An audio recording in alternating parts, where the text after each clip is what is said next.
welcome to today's episode of Inner Circle Live.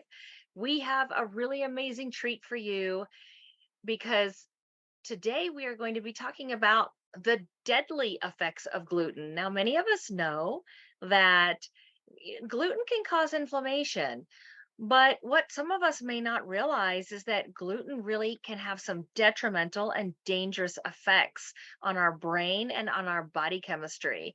And so we have such a special treat for you. We're super excited to have you joining us on this Inner Circle call. For those of you who are still coming in, welcome, welcome, welcome to our live Inner Circle. Let me come in here really quick and do a little bit of the housekeeping. I know that if you guys are going to jump in and say hi, I have to open it up and make sure that everyone can say hi. There we go. It looks like everybody can. Perfect. So jump in and say hello. Hi, Deb. Deb Morrow from Phoenix. Hello. Um, we have so many amazing people that keep joining us for our Inner Circle Lives that we're doing every other month. Raise your hand if you have been enjoying the different topics. If you've been learning something new every time that you come, just like, right? Everybody deserves to know this information. And we shouldn't have to pay $250,000 to get a doctorate degree so that we can understand information that everybody deserves to know, so that we can reclaim our health, so that we can get our sovereignty back over our health. And so it nothing makes us happier than to be able to educate you and teach you and most of all empower you to be able to make different decisions so that you can take your health back into your own hands. Yay, I'm so excited that you're here. So let's go ahead and let's get started. Yes, before we get started, we have one of my team members, someone was asking about our different episodes. If you go to our YouTube channel, which team, if you could just pop our YouTube channel in for them to go to, it's Modern Holistic Health, so super easy, the same name as our practice. And in our YouTube channel, we even have different sections in there, and we have our Inner Circle live calls. We have some amazing topics that we've been talking about in there. And just so you know, for our upcoming ones, we're likely going to be changing some of the topics. And the reason that we're going to be changing them is because you have been giving us your feedback on the topics that you are interested in, and we are listening. And so when you go to mhhinnercircle.com to register for all the talks, what I would do is just register for all of them. If we change the name on a talk, you should get a notification on that. But as soon as we get the names, as soon as we know what and when, we will be updating that website page for you so that you can see that. So again, welcome to today's episode of Inner Circle Live. This is Dr. Elena Villanueva, founder and chief health coach of Modern Holistic Health. And I have just a handful of my amazing team here with me. I have Dr. Tim, if you want to wave and say hello. He loves to work on neurological cases. He's an amazing epigenetics expert. And he loves to work on the same types of cases that I love to work on, brain related stuff. It's so awesome. And then we have our front office team. We have Shalane, we have Aaron, and we have Tara. And so all of our clients who work with us get an opportunity to really get to know our family. And so they're all waving in just to say hello. And then I wanted to save our most special guest tonight for last, and that is Anne. And Anne is going to be presenting this beautiful topic tonight, this very important topic on how dangerous gluten can be for many of us. So Anne, I just want to go ahead and turn this over to you. Thank you. Thank you. This is a topic I'm so passionate about. For those of you who are already our clients and you hear me talk all the time, you hear me talk about gluten often and the effects that it can have not only on our physical health, but our mental health and our overall well-being.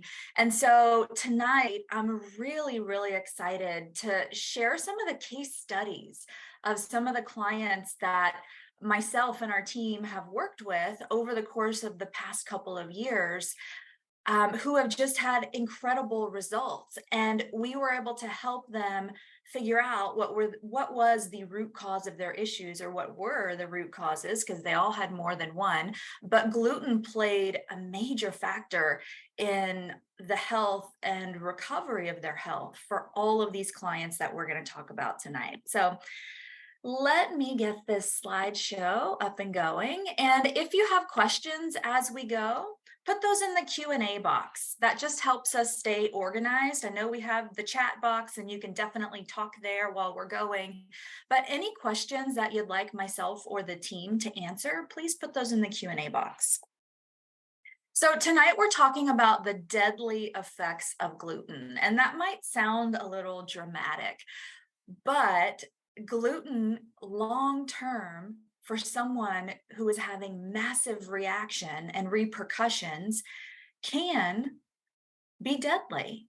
And I think it's important that people really understand the magnitude of how dangerous gluten can be if you're reacting to it in a severe way. And so all of the cases we're going to share with you tonight, had these clients not caught gluten as a root cause and done something about it, the conditions and symptoms and diseases they had would have just gotten worse over time. And some of them already had some pretty serious diagnoses. So, let's see, let me get this slideshow going. In this presentation, we're going to learn why our gut health is so important. We're going to talk about what is classified as a gluten-related disorder. You will hear that term, gluten-related disorder, but what does it mean? I'm going to explain that to you. We'll talk about the role gluten plays in a leaky gut and why gluten is a root cause of so many different diseases. And we're going to share 6 real client cases with you tonight. And we'll talk about how you can learn more about the steps to actually take if you want to be consistently and thoroughly gluten-free. And at the end, we've got a special offer for you. So you definitely want to stick around for that. So let's talk big picture first, the body as a superorganism. And you might hear us, if you hear our talks often, you'll hear us reference the body as a superorganism. The human body is actually thousands of microbial genomes continually interacting with our human genome. You might have heard us say we are more bacteria than we are human cells. It's really fascinating when you think about that. The most important organ in the human body is actually our gut bacteria. And the more we study the microbiome, the more that really does become true. Our gut health is the foundation of our overall health. So some interesting facts about the gut. Bacteria and microbes in a healthy human adult, they outnumber human cells 10 to 1. The first 1,000 days after conception, so in the womb to 2 years old, that determines our microbiome for life, for life. Not that we can't make it better and improve it, but that first 1,000 days after conception is so important for our health and well-being. So that's why it's important that we pass this information down to our children, because it affects generations to come. Every microbiome is diverse. My microbiome is different than yours. However, we all have similar keystone species. So even though our microbiomes are different, they are the same in many ways. The gut is the largest hormone producing organ in the body. So anybody who comes to work with us for hormone imbalance, thyroid imbalance, this is why we're going to start with the gut. We're going to say, well, what does your gut look like? Because the health and balance of your gut is so important to hormone balance. And then 85% of our immune system resides in the gut. If our gut is unhealthy, there's a good chance our immune system's not functioning the way it should. So I just wanted you to understand the role the gut plays and the importance of having a healthy gut in our overall health. So let's shift back to gluten. When I used to tell people that I was gluten-free, the most common question I would get, well, what is gluten? What is it? And where do I find it? You typically will not see the word gluten on a label in most cases. Gluten is the protein that is in wheat, rye, and barley. So these three grains contain gluten, and that is the protein of those grains. So gluten can be in anything that is derived from wheat, rye, and barley. And that can get really complicated because they break down wheat, rye, and barley, and they use it in a lot of different things. And we'll talk more about that as we go. So let's talk about the gluten reaction spectrum, because you'll hear people say, I'm gluten sensitive, or I'm gluten intolerant, or I have a gluten allergy, or you'll hear celiac disease. What's the difference between all these different terms? Well, experts in gluten related disorders now look at gluten as sort of a spectrum. You've got gluten sensitivity on one side, and the more gluten you eat when you're gluten sensitive, that becomes a more severe sensitivity than perhaps an intolerance. And then that could lead to diseases, including celiac disease, dermatitis herpetiformis, which is the skin manifestation of celiac. And then you have a wheat allergy, which is something totally different. That's like an actual allergy, like some people have anaphylactic reactions to peanuts or other nuts. That's what an actual allergy is. So there's a lot of confusion for many people when they're trying to understand what's actually going on in their body. Am I allergic? Am I sensitive? Am I intolerant? Do I have celiac disease? And that's one of the challenging aspects when you have sensitivity to gluten is that a lot of people want to label it. They want an answer. That was me. I wanted an answer. Why am I gluten sensitive? Do I have celiac? I ended up being diagnosed with celiac and dermatitis herpetiformis. I had the skin issues. But searching for that answer was a long road. I didn't get it very easily. It took lots of testing and lots of research and negative tests and retesting and getting a negative again and retesting again until I finally got my answers. And looking back, was that answer really important? I ask myself that often. Did I really need to spend that time searching for a diagnosis? And the version of me today for myself says no. I knew gluten was a problem. That was what I needed to know, was that gluten was a problem and it needed to come out of my diet. So if you're struggling to figure out where do you fit in all of these labels, take a step back and ask yourself, is it really important that I get a diagnosis if I know that gluten is a problem? So this is the conversation I have with a lot of my clients who maybe don't take gluten sensitivity so seriously because they got a negative on their celiac test. So it's okay if I eat a little bit every once in a while because I'm not a celiac. Having that way of thinking is very dangerous because there have actually been some people in recent years who have been diagnosed celiac without any of the genetics. We've thought of celiac as a genetic disease. You have to have certain genes to get that diagnosis. And we now know that that's not entirely true. So, what are gluten related disorders? We've talked about this a little bit, but I thought this was a really beautiful image and breakdown in an article in Gastroenterology, where they broke down the different classifications of gluten related disorders. And so I'm going to keep this really simple. You can have gluten related disorders that are autoimmune. We now know that gluten is a major root cause of all autoimmune conditions, not just celiac, dermatitis herpetiformis, or gluten ataxia, but other autoimmune conditions. Gluten can be a root cause. That's because autoimmunity starts in the gut, and we know how important our gut health is. You can have, of course, the allergic reaction. We've talked about that too, in a wheat allergy. And then what if you're reacting to gluten, but you don't have any autoimmune conditions and you don't have an actual allergy? What do we label that as? And that's where the medical community struggled to how do we classify these people who are reacting to gluten if we can't diagnose them with an autoimmune condition or an allergic reaction. And so, in the work that we do, we're not trying to diagnose you, but I thought this might help you understand if you're sensitive, yet you don't fall into the autoimmune or the allergic category. They now classify everyone else as NCGS, which stands for non celiac gluten sensitive. And what that just means is that gluten causes you symptoms. And when you take gluten out, the symptoms go away. Very simple. And so those symptoms are not just in the gut.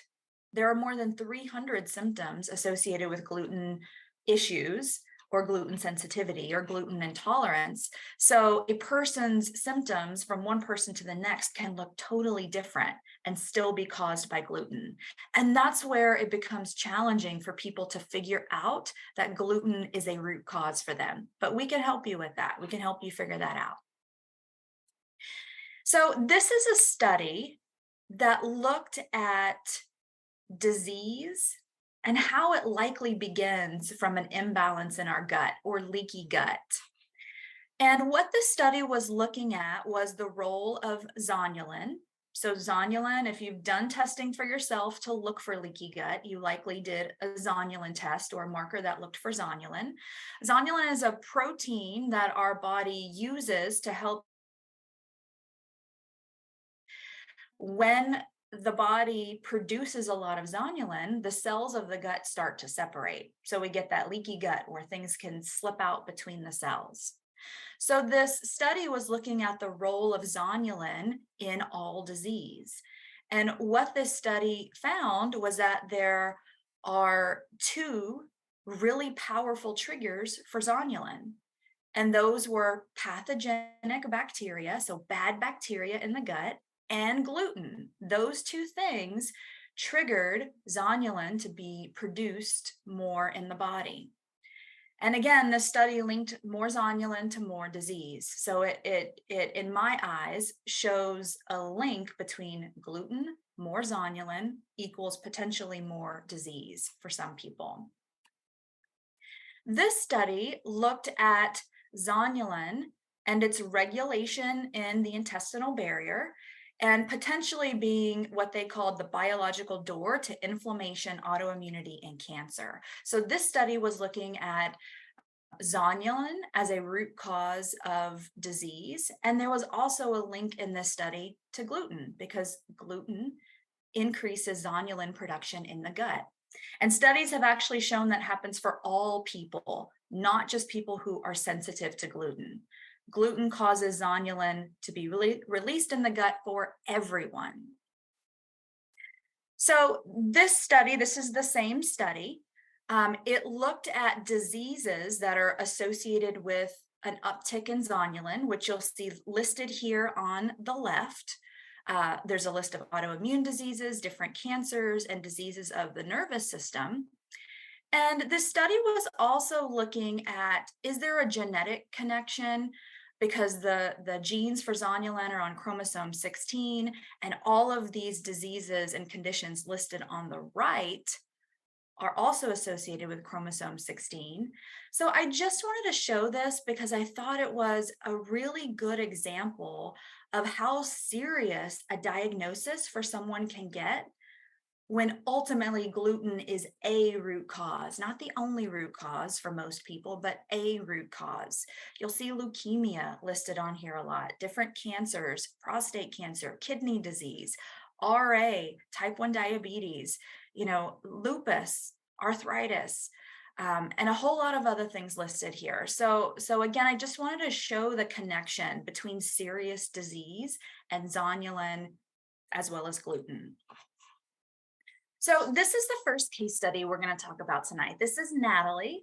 She came to see us when she was 75, and she had some pretty serious diagnoses. She had a leukemia diagnosis that she had received years ago. It was recurrent leukemia.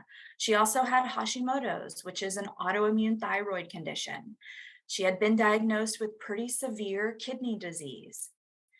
And then she had other symptoms like neuropathy or the pins and needles feeling in her legs. She had a lot of joint pain. She had been diagnosed with osteoporosis. And she knew she had gut issues. She had ongoing diarrhea. There were multiple foods that she reacted to. And so she was really desperate to get to the root of what was causing all of this. So we did a lot of lab work on her. In this particular slideshow, I'm going to focus on showing you the gluten related labs we did, but I'm also going to tell you what else we tested these clients for. So Natalie had a large amount of chemical toxins. She also had mycotoxins or toxic mold. And so we worked to help her detox those things. We put her on a protocol to help her get rid of those things. But we also looked at the food sensitivity aspect because she knew she had a lot of food sensitivities, but she couldn't figure out exactly what it was because she felt like she reacted to everything. And so she had a hard time figuring it out. And so for Natalie, we did a wheat zoomer, which is my favorite test for looking for gluten related issues. And she was off the charts. The highest score you can get is a 6, and she scored a 6. And then she was reacting to the wheat germ part of the plant, which is not the gluten, it is the lectins part of the plant. So she was having a lot of reaction to not just gluten, but to the lectins of the plant. And so she did this test in 2021. And that's important. I want you to remember she did this test in 2021. Here's the gluten parts of that same test that showed how many different peptides in gluten and wheat she was reacting to. She had a lot of reactivity and it was very, very high. So when we did this test with her in 2021, I had a conversation with her and I said, Natalie, gluten is a big trigger for you.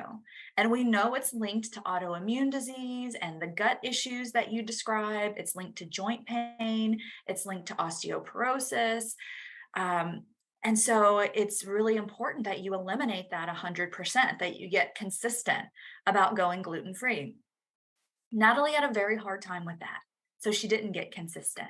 She would do it for a week or maybe 2 weeks, and then she'd give in and eat something that had gluten. And she kind of had this pattern where she would do it for a bit and then she'd give in and she'd eat some gluten. So Natalie struggled to stay consistently gluten-free until November of 2022. So for more than a year after we did that initial test, she didn't really get consistent.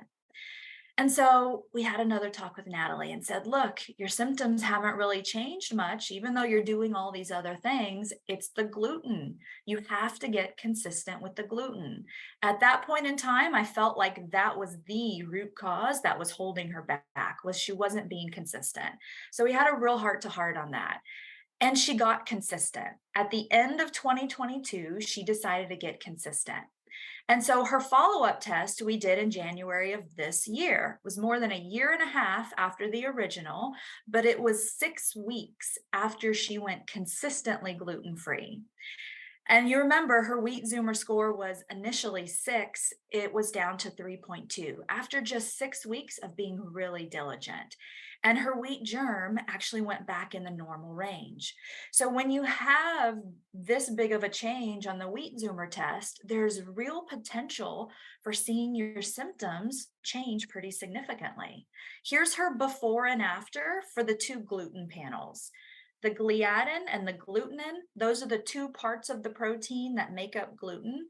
Her before test is on the left from 2021, and her after test is from January of this year. Big changes when she got consistent, really big changes. And then here's the non gluten wheat panels, the before and after. This is like the wheat grass, the part of the plant that doesn't have the protein. And so you can react to one or more parts of the wheat plant, not just the gluten. And again, that's why I love this test so much. It gives you a really thorough look. And so we were really proud of Natalie. She did such a great job getting consistent and understanding the importance and the role that gluten was playing in her lack of results. And so here's a blood lab that shows some pretty big changes. So this is from February of this year. And remember, Natalie went consistent about 3 months before the February results. And the February results are here on the left. Her prior results were from July of 2022 when she was still eating gluten. So there was about a 3-month window where she was really consistent, and then we did the blood test. So she had that Hashimoto's history, the history of autoimmune thyroid. Her antibodies went down 400 points when she got consistent with gluten. 400 points. Still had a lot of work to do, right? We're not done working with Natalie. She's still a work in progress, but her labs show how fast you can see changes when you just commit to getting consistent. And then look at her cholesterol panel. Her overall cholesterol, her triglycerides went back into the normal range. The LDL and HDL went out of the magenta color and just into the red. Every marker in her cholesterol panel improved. And cholesterol is one that a lot of people don't realize that is a symptom of gluten sensitivity. Gluten causes massive inflammation for some people, and inflammation is a root of high cholesterol. And so gluten could be the reason your cholesterol hasn't gone down, even though you're eating healthy and exercising. And so we saw big changes for Natalie in her labs, and we're really proud of her. So, her case study is an example of consistency being key. The only way to heal when you're gluten sensitive is to be 100%, 100%, not 99%, not mostly gluten free, and not gluten free when I can. These are three phrases that I hear from my clients all the time. When I ask them, "Are you being gluten free?" They'll say, "Well, about 99%." That's not enough. You got to be 100%. Or I'm mostly gluten free. That's not going to cut it. And so, if you've already done a test like the wheat zoomer and you know that gluten's an issue, be 100%. And we're here to help if you need help with that. This is perhaps my favorite case study that we're going to share tonight. This is Mary. She came to see us when she was 78. And this is Mary's leg, her right leg. You can just tell how inflamed her skin is, just the color of her skin. She had been diagnosed with psoriasis. She had horrible rashes on her legs, both legs, and she had the plaquing. So she had done multiple rounds of different types of antibiotics, never gotten any kind of relief from doing antibiotics. She had itching not only on her legs, but in other parts of her body, her face, her arms, her back, her shoulders. She had itching all over. Mary was to the point where she wouldn't show her legs in public anymore. So she always covered up. And she didn't get good sleep because she was waking up all night itching, scratching. She would wake up scratching. The itching was so bad. She had massive inflammation, which you can just tell by this picture how inflamed Mary's leg was. And it actually hurt her to stand for longer than an hour. And Mary's case really hits home for me because this is where I was headed had I not figured out that gluten was a root issue for me, because the skin issues were my major issue. I had these horrible rashes just like Mary. Mine didn't look as severe as Mary's did, but I had the itching. I couldn't sleep at night because I would wake up scratching. I would draw blood on my legs. It itched so much, and I would be scratching in my sleep. Really uncomfortable and painful. So when Mary came to see me, and on a Zoom call, she actually brought down her camera and showed me her leg, I knew right away that gluten was an issue for Mary. Just by looking at her leg, I knew. And so we had a conversation. We did some lab work. Mary had been to several other functional practitioners. She was actually in the industry herself, so she was very well versed on diet and holistic care, and she had done energy work and lots of things. So she was doing all the right things. We did some lab work with Mary, and we did find toxins and mold. So we taught her how to detox the chemical toxins and the mold that she had in her body. But we also found this really high reaction to gluten. This test right here, this is from the gut zoomer test. So we like to have our clients do those two tests together, the wheat zoomer and the gut zoomer, because together they give us a really good picture. But Mary did the gut zoomer, and it has a marker for gluten, the anti-gliadin. That's one peptide for gluten. She was off the charts. So I knew gluten was an issue from her. That confirmed it for me that gluten was an issue for her. So we talked about that. She also had a pretty severe bacterial infection in her gut. And remember that one study that I referenced, gluten and pathogenic infection often go hand in hand. And that was the case for Mary. She had both. This is Mary's legs now. Look at this turnaround. I get so happy when I see these pictures. This is just from last month.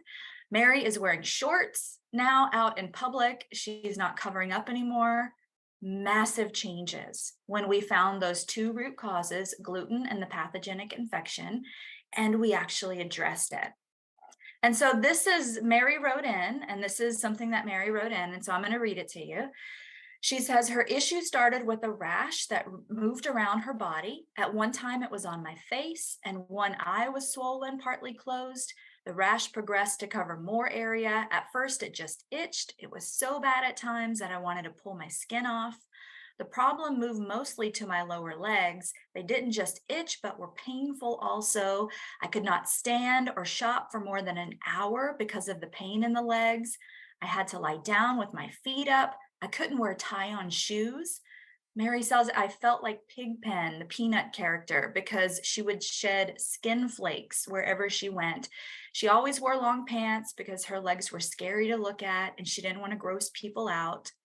So she says, I got serious and I looked for a functional medicine practitioner. I received a little help, but I needed one with more depth of knowledge. Modern Holistic Health was a great choice. They found the root cause. I'm back in shorts in public. Legs are not totally healed yet, but they're not repulsive, just discolored. And my left back leg is now near normal. So I am so happy about Mary's progress. So happy. Skin issues are a big symptom that can be associated with gluten. It doesn't have to look like Mary's pictures looked. She had the psoriasis diagnosis. Some people just get labeled eczema or dermatitis. You know, dermatitis herpetiformis is the skin manifestation of celiac. And that was one of my diagnoses 10 years ago. That's why when I saw Mary's legs, I was like, that looks like DH to me. Doesn't matter what her label was, we figured out the root cause and we addressed the root cause and she got the healing. So I'm really proud of Mary for all the work she did. This is a look at her symptom sheet. And so, you know, back in October of 2022, things were 8s, 6s, 7s. They were pretty high on the scale of 1 to 10.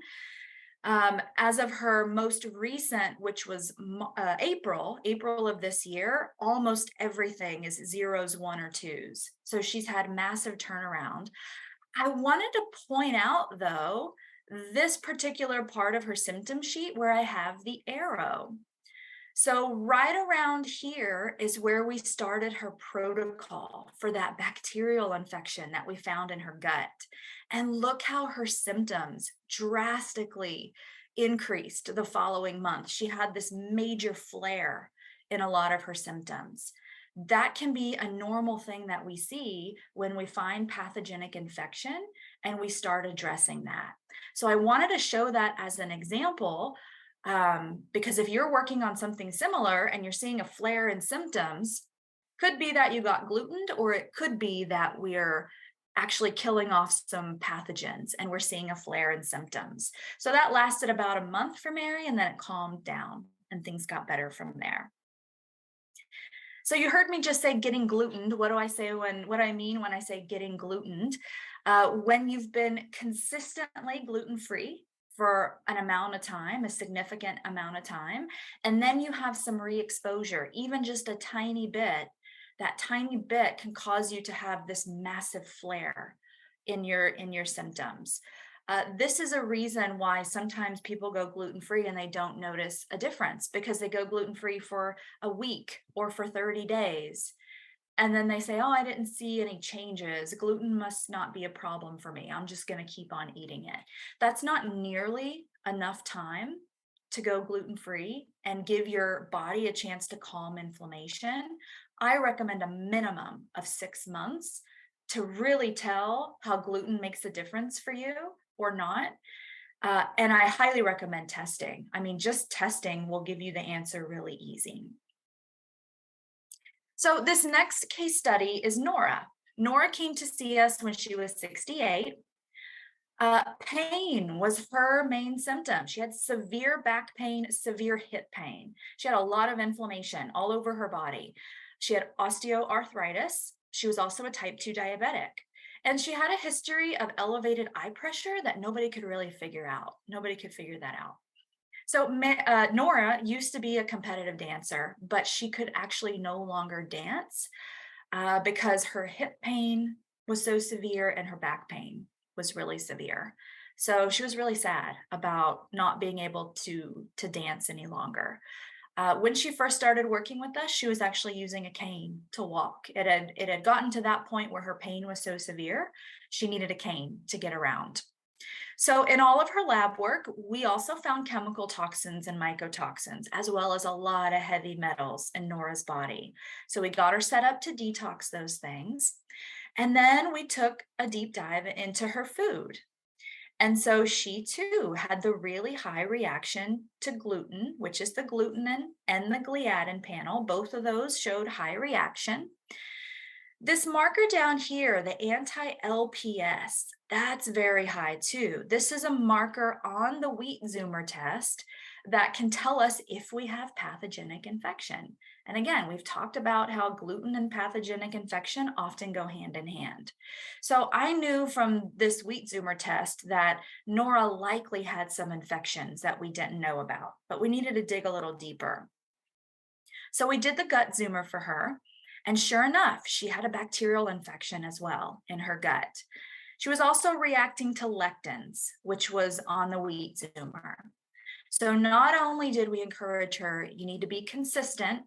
So Nora had been gluten-free for a while, but every once in a while she'd have a little bit of organic sourdough. And that's also something I hear when I ask, are you gluten-free? Yeah, except a little bit of sourdough. Somewhere out there, somebody said that sourdough was okay if you're gluten-free. And sourdough still has gluten. It may be less gluten content, but it takes so little to cause a reaction.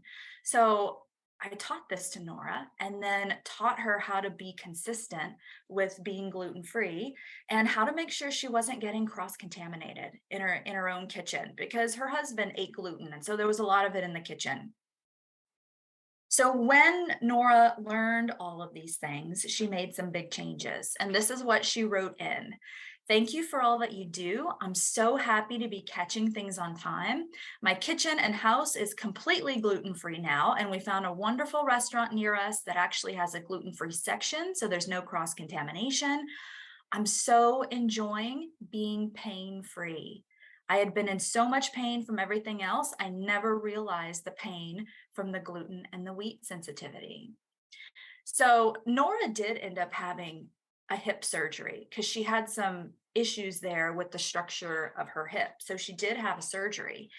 And then she went consistently gluten free. Nora is now dancing again. She's back to ballroom dancing. And she's slowly getting back into that. And she said she never thought she would dance again. She realized that being consistent with being gluten free was a major factor in her healing.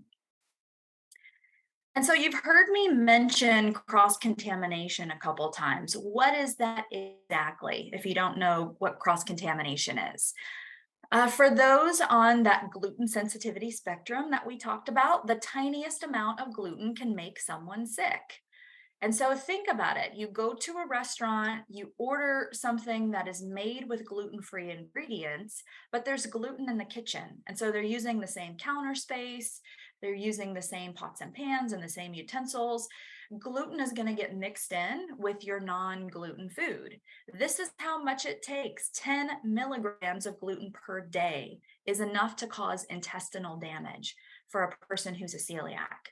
And here is a visual image of what 10 milligrams of gluten from toast looks like. That's just a handful of crumbs. That's a handful of crumbs. So this much per day is what it takes to keep that inflammatory cycle going. So when I say cross-contamination, this is what I'm talking about. Little remnants of gluten sneaking into your food. Or if you're gluten-free, but everyone else in your house isn't, How often does somebody make a sandwich on the counter and there's some breadcrumbs that you might not see? So think about that if you need to be consistent. It's really important to not get cross contaminated. And so I've got a beautiful case study on cross contamination. This was a 17-year-old client, Selena, that came to us back in 2019. And she was having pretty severe symptoms. I mean, for a 17-year-old, almost everything she labeled a 10. She had severe anxiety. She was chronically constipated. She would go to the bathroom a couple times a week. When she wasn't constipated, she was having diarrhea with undigested food. So she could see the food. She knew that she wasn't digesting. She had extreme fatigue again at age 17. She was depressed. She wasn't sleeping. And she was having a lot of pain, neck and hip pain for a 17-year-old. And so we did some lab work with her and also found some mycotoxins. She had a large amount of mold. The family had mold in a previous home. And so she had known she had that exposure. And she actually knew that she was sensitive to gluten. So she had been gluten-free for a couple years on her own. And so we put her on a detox and she was already gluten-free. So the last month on this symptom sheet, July 1st of 2020, we hadn't yet done any food testing with her. She got really good results just from detoxing her mold. The mold was a major root cause of her issues.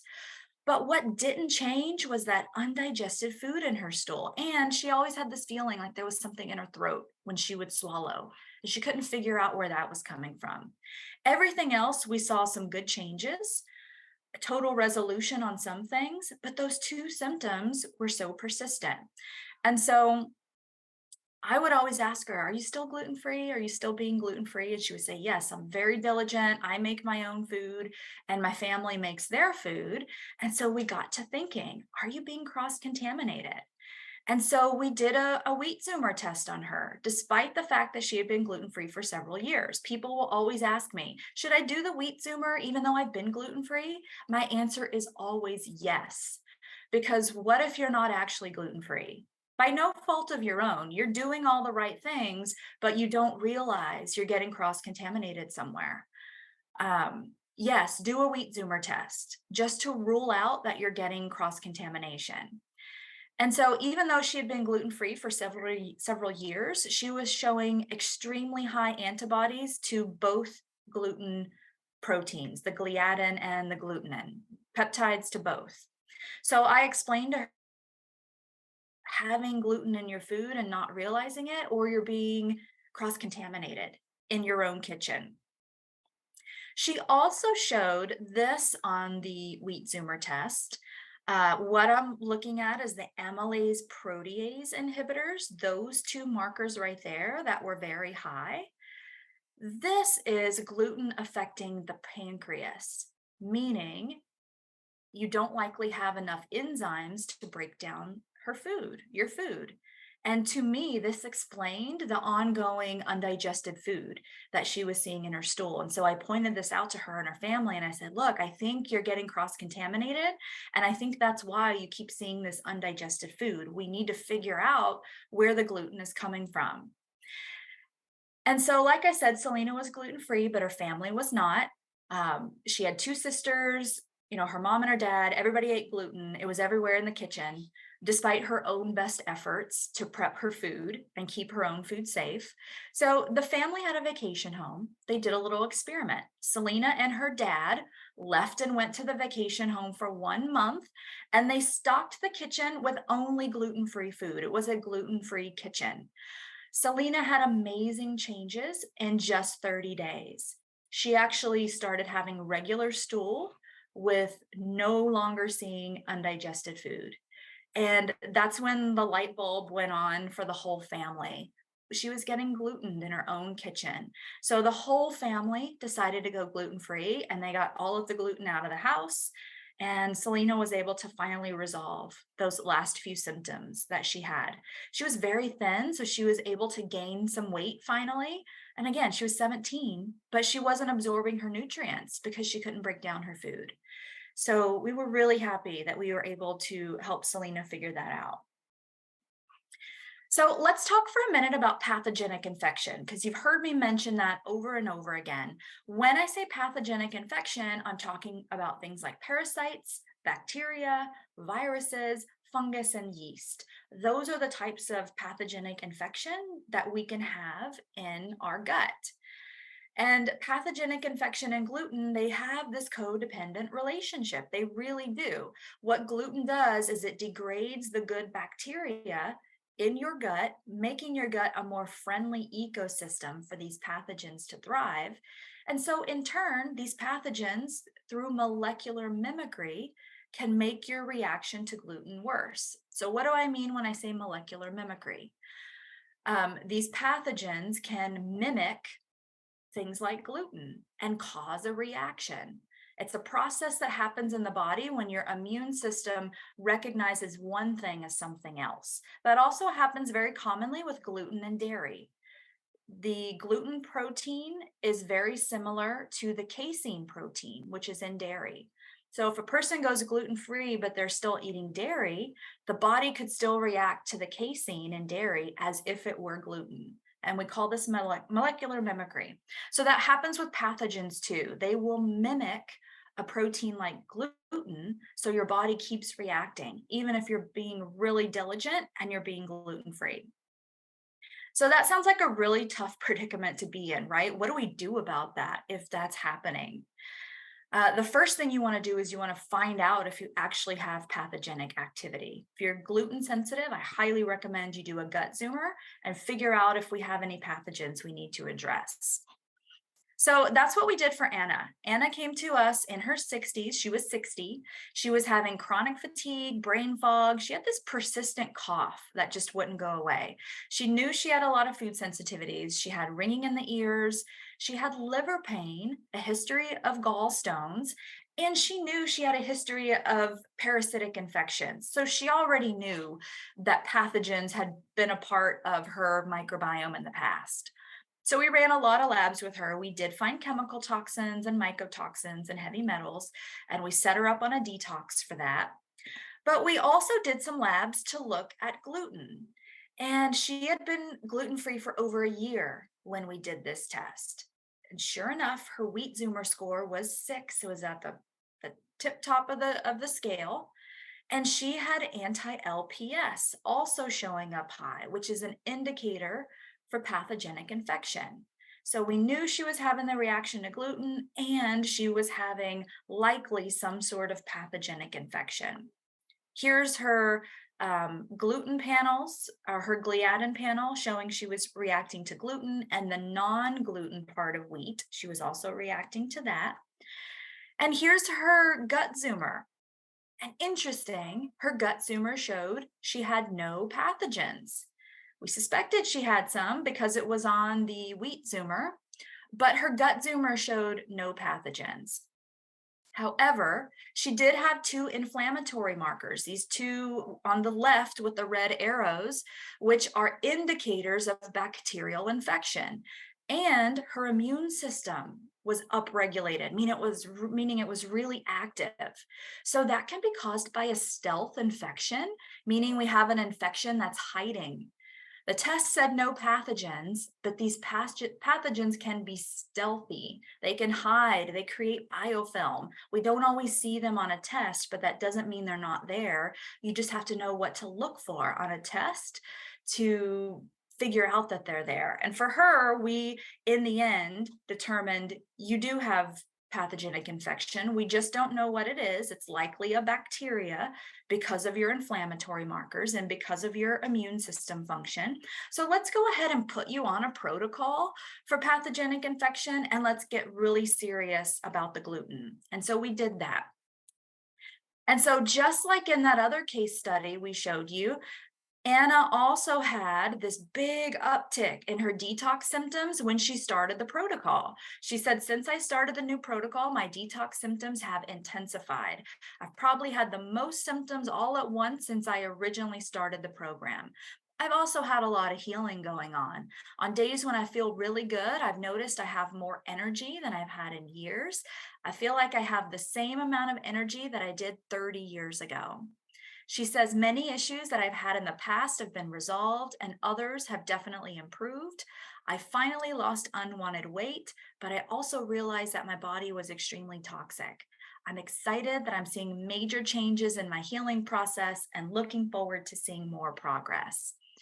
So again, for Anna, this is another great example of a case where we had to address the ongoing gluten exposure, but we also had to address the gut. We had to see what else is going on in the gut that we need to look at. This case study is very similar. This is Diana, 68 when she came to see us. She had depression, fatigue, lack of motivation, a lot of food sensitivities. She had that itchy skin. She had been diagnosed with Crohn's and she had ongoing diarrhea. She had been gluten free for 3 years. She'd done it for 3 years already. So on her labs, we found a lot of chemical toxins and mycotoxins. So we got her on a detox. We also found very high reaction to wheat. She was a 6.0 despite being gluten free for 3 years. And she was reacting to lectins. So, lectins is the part of the wheat plant, again, that doesn't contain gluten. So, she was probably doing a pretty good job at being gluten free, but she was reacting to the lectins. And so, we had her go on a low lectin diet and take out other lectins aside from just the wheat. Here is her reaction to gluten. So she had been gluten free for 3 years. So she was definitely getting cross contaminated or just unknowingly eating it. So we educated her on what to do, where to look for that, and how to catch that. So she had an infection also. She had a virus though. She had a viral infection in her gut. She too had the upregulated immune system, likely being caused from the continuous gluten exposure and this pathogenic infection. So we were able to put her on a protocol to address that. And so Diana was slow going with her results, right? Because she was detoxing. So her things were slowly getting better. Where the arrow is where we got really serious about being gluten free and where we got on the protocol for the viral infection. So while she still has some things that she's working on, in just that short amount of time, her gut symptoms went from 8 to 0. The foul smelling gas and the inconsistent stools went from an 8 to 0 really fast when we got serious about the gluten and we addressed the pathogenic infection. So Diana is a great example of how sometimes you have to get really specific and figure out, what am I missing? I'm doing all the right things, but what am I missing? And so, to close, we've shown you a lot of great case studies today, and our team is really proud of the results that we've been able to get with these clients. And this is just a handful of the hundreds of people that we've worked with over the years. And so, I want to give you a little insight into what it really takes to be consistently gluten free. Being gluten free is challenging. You know, I first went gluten free 10 years ago after my celiac diagnosis and the dermatitis herpetiformis, and I had Hashimoto's as well. And so I had a lot of my own issues, and being gluten free was the way that I knew I was going to fix it, right? The way I knew I was going to get healthy. Yes, I did a detox also. I did other things other than just going gluten free, but gluten was a big root cause for me. And so I had to learn over the years how to avoid that cross contamination. I had to learn how to read labels because you're not going to see gluten on a label. I had to learn how to set up my kitchen. We eventually went totally gluten free in my household, just like that Selena's case study that we showed you. And so gluten free also involves knowing how to find it on a label, avoiding cross contamination, how to set up your shared kitchen. If you are going to, in fact, keep gluten in your house because somebody else eats it, there is a way to set up your kitchen so that it's safe for you. So you need to know how to do that. How to eat out at a restaurant safely, how to order, how to talk to the chef, how to travel, internationally and order when you don't speak the language. There's ways you can do that. What household products and non-food items contain gluten? Because you can get gluten from things that are not food. I glutened myself with my dog's food before and got very sick. I didn't eat it, but I accidentally glutened myself that way. So you can get gluten from certain household items. And then it's also important that you know how to heal your gut once you've actually become consistent with being gluten free. Um, and you've looked for other infections, you've looked for toxins. All of those are important parts of this process. And there's a lot more. There's a lot more you need to learn. So I have put the past 10 years of learning all of those things in my own healing journey into an online course. I knew that part of my purpose here in this lifetime was to find a reason in why I went through what I went through and why I got sick and how I got better. And I was already teaching these things to my clients and my one on one calls and my group calls with them. But I found myself repeating the same things all the time and teaching people the same things all the time. So I decided to start a course, an online course where I teach you everything I know about going gluten free, how to do it right, how to avoid cross contamination, how to set up your shared kitchen, how to find gluten on a label, what products you need to change in your house, all the things I've talked about today. I teach you how to do that in my course. And so that's now available. And we want to offer that to you today at a special price. And so we have that for $77 right now. You have until tomorrow to take advantage of this course at that price before the price goes up. And it is an 8-week course. It's work through at your own pace. You get access to it for 3 years. So if you're like, I just don't have time to do another thing right now, get it now at the price and do it when you're ready. You have access for 3 years. Or if you're a parent and you're trying to go gluten free for a kid, or you're trying to help a sibling or someone like that, buy the course for them, buy the course for them and gift it to them. So in the course, I also will teach you about all the labs I've talked about tonight and teach you how to interpret those for yourself and then what to do with your results. So I'm really proud of this course. If what I talked about tonight resonates with you, I encourage you to get it now while it's at this price.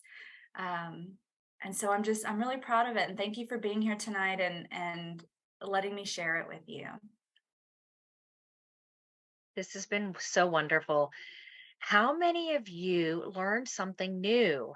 I always like to ask that every single time. Raise your hands if you had another aha moment with what you learned, right? Yeah. So Mhm. good. So good. Yay. This is wonderful. Um I am inviting you to do this course as well. This is an amazing course.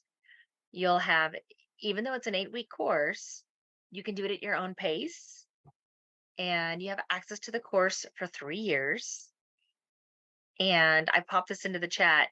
For me, anyway, from my perspective, even just the recipes that she puts in there are worth it. I have learned some amazing recipes that I've been able to share with my grandchildren that are gluten free, because we like to do, when I go visit my grandkids, I like to do pancakes and waffles with them on the weekend, right? I like to do cookies. I like to do little cakes and things like that. It's fun treats, right? Like most of us love stuff like that. And learning the recipes that just make you feel like you're not doing without, that's what makes it easy to be successful, right? When you can learn all the tips and the tricks from someone who actually does it, not just an expert. Anne is an expert, but she's lived it and she lives it. And when she comes over to our house to either visit or because we're doing annual training with all of our team, Anne is making something delicious every single day, and I'm right there next to her eating it as it's coming out of the oven. It's just so delicious. So I just want to invite you to take advantage of everything that you're going to get in the course. You can click on the link that we're popping into the chat and you can check it out. And like I said, we have a special this is like it's like a pre-launch price. And so, jump in and get it while it's at this price, because it is going to go up after that. We want to stay for a couple of minutes. If anyone else has any questions, we want to be able to answer your questions. And so I can help moderate, and so that Anne can answer. If anybody has any questions that you want to pop in to the chat or the Q&A, now would be a You know, great.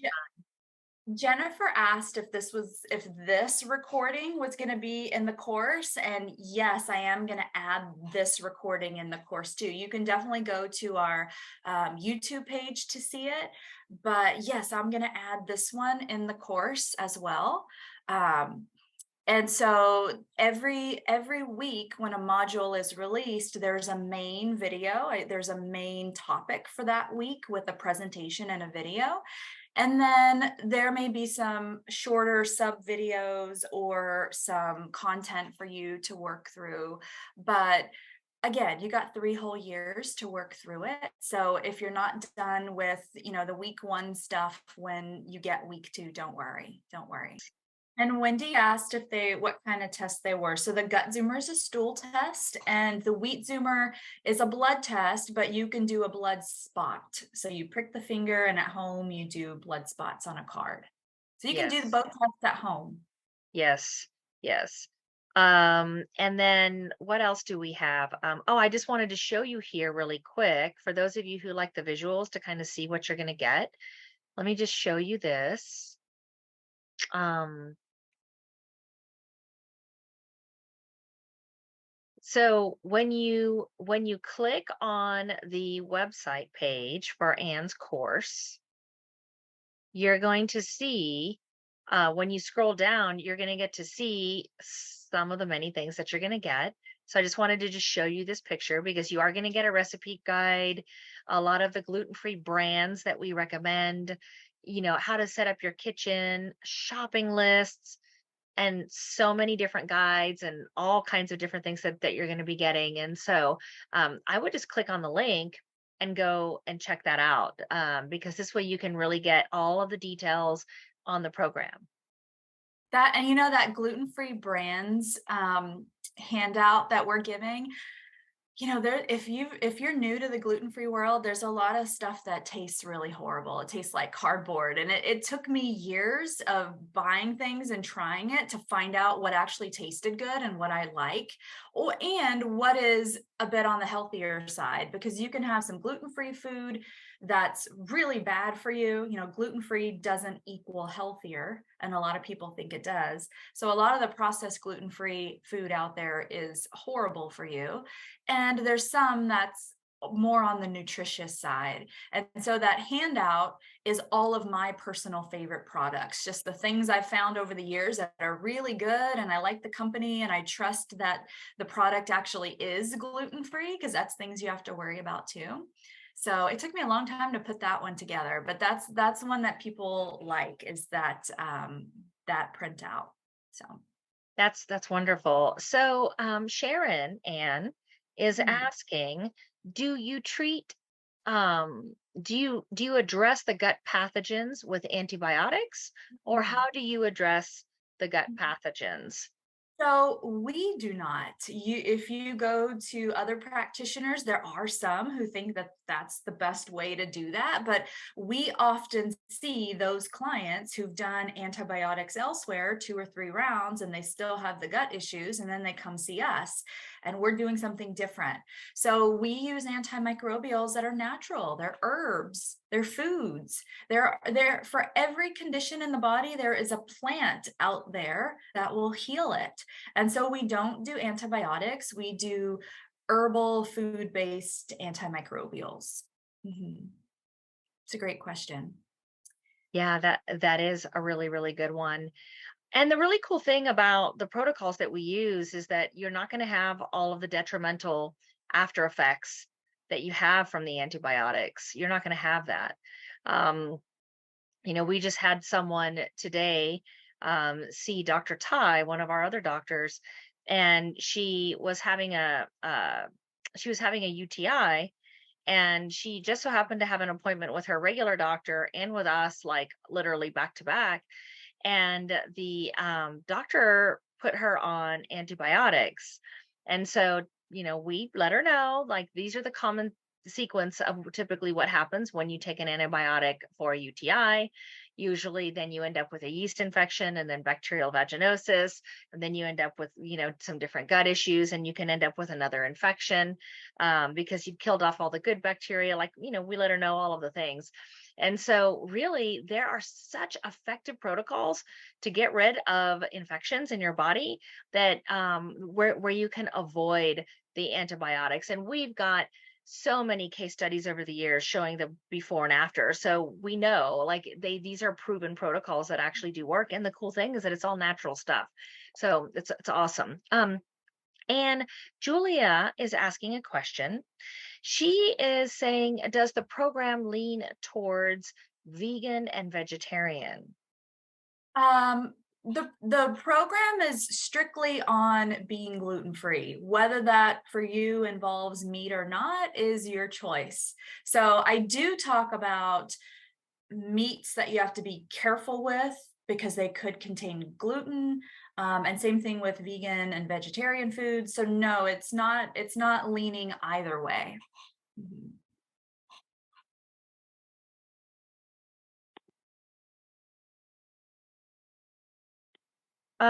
Does anyone else have any questions? And we did have a couple of people asking, saying, well, I'm not getting your emails right now. How do I sign up? And I told you to go to the website. We usually have a little pop up that'll come up to invite you. We don't have that up right now. But if you've registered for the Inner Circle calls, we will make sure that you get the email with our sales. And so we will make sure that you get it. So don't worry about that. If you're interested in catching some of our sales, our mid-year sales are going to be amazing. We've got sales on our appointments with our different practitioners. We're going to have sales on labs. And then yeah, we've got some really, really good stuff coming up. So just be on the lookout. And one last call for questions. Do we have any further questions before we go ahead and sign off for the evening?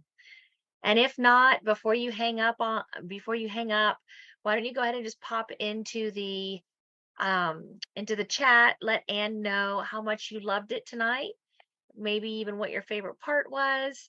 And then we will see you for our next Inner Circle Live, which will be in 2 weeks. Thank you again for joining us. We love you. We're so happy to empower you. And we are here always to do whatever we can to help you get your health and your vitality back and help you have transformation in your life. Thank you so much.